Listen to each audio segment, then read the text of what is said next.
bonsoir. Il a fait particulièrement frais ce samedi matin, ça commence à sentir l'automne. On a relevé localement moins de 5 degrés jusqu'à 3,6 à Saint-Loup-sur-Aujon dans le département de la Haute-Marne avec quelques brumes observées comme ici du côté de Saintes en Charente-Maritime avec 7 degrés au petit matin. Globalement, le soleil est revenu sur la plupart des régions ce samedi, mais des nuages encore dans les régions du nord-est, conditions estivales et sur les plages de l'océan comme ici à Anglette sur la côte basque, 27 degrés cet après-midi et ici 25 sur la côte vendéenne où il y avait encore beaucoup de monde, beaucoup plus de nuages en revanche du côté de Nancy et comme je vous le disais pour les régions du nord-est. Demain, le soleil va s'imposer quasiment partout pour débuter ce dimanche. Quelques petits nuages au nord-est. En après-midi, ils seront un peu plus nombreux entre le bocage normand et les frontières allemandes, mais globalement des conditions très lumineuses quasiment partout. Petite averse possible pour les reliefs du sud et en soirée des conditions largement ensoleillées avec un petit risque orageux en direction des Pyrénées. Les températures sont encore fraîches pour la matinée.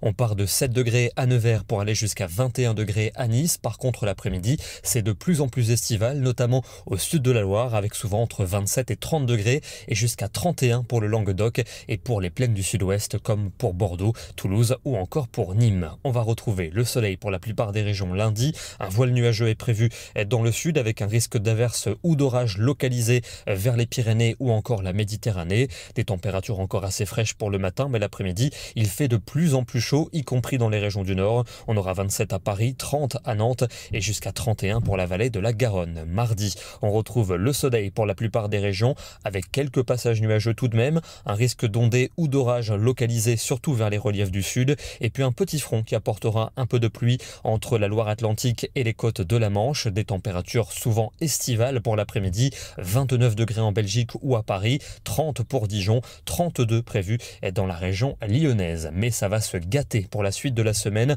On attend une dégradation orageuse pour mercredi, notamment dans le centre et dans l'est du pays, où les orages pourraient être forts et accompagnés de grêle. On en reparlera bien entendu. Encore une chaleur lourde pour les 2/3 du pays. Des températures qui vont baisser pour jeudi, avec une vague pluvio-orageuse se décalant vers les régions de l'est. À l'arrière, il y aura également des averses, encore des coups de tonnerre aussi, et un vent soutenu notamment vers la Manche et vers l'océan. Et puis pour la fin de la semaine, ça s'annonce plutôt automnal, avec une perturbation sans doute très active dans le nord et l'ouest vendredi, des pluies localement orageuses et un vent soutenu avec des températures de plus en plus fraîches. Et le week-end prochain, dernier week-end du mois d'août, elle devrait s'annoncer perturbée avec de fréquents passages pluvieux et un vent frais, notamment sur les régions du nord. On en reparlera bien sûr dans nos prochains bulletins. Et on termine du côté de la Dordogne avec ce matin des conditions très calmes et des bancs de brume avec des températures bien fraîches et inférieures aux 10 degrés en dehors des villes. Une belle photo ici prise sur la commune de Saint-Vivien. Demain, nous serons le dimanche 24 août et nous fêtons la Saint-Barthélemy. Bonne soirée à tous, excellent dimanche et à demain.